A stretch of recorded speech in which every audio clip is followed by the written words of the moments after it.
কেননা বাংলাদেশের মতো মসজিদ দুনিয়ার কোথাও নাই। বাংলাদেশের মতো 40,000 হেফজোখানা দুনিয়ার কোন দেশে নাই।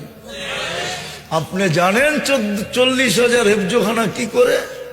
ওরা সকালে ফজরের 1 ঘন্টা আগে ওঠে, আর উঠা সর্বপ্রথমে লাল সবুজের পরিধিটাকে একটা সুরক্ষার আধ্যাত্মিক চাদর দিয়া ঢাইকা দেয়।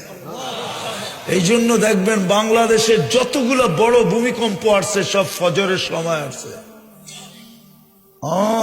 দেওয়ালে বল মারলে যেরকম ডাইনে যায় বামে যায় স্লিপ খায়া অথবা পিছে ব্যাক করে, বাংলাদেশে যতবার ভূমিকম্প আসছে 7.8 পর্যন্ত ওটা স্লিপ খায়া চলে গেছে, নাইলে পিছনে চলে গেছে।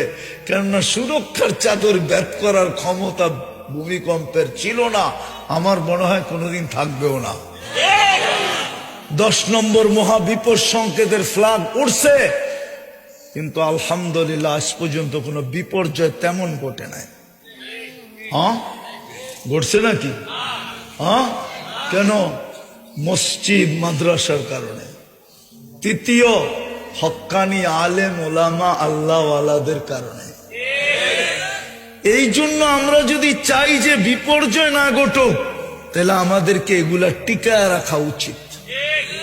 যদি টিকায় না রাখবেন তাহলে একদিন এগুলা বিলুপ্ত হয়ে যাবে। আমি চিনি ইমাম বুখারী রহমতুল্লাহ আলাইহির দরজগাহ, যেইখানে বসে উনি বুখারী পড়াইতেন, ওটা এখনো জাদুঘর হিসাবে রাখা আছে।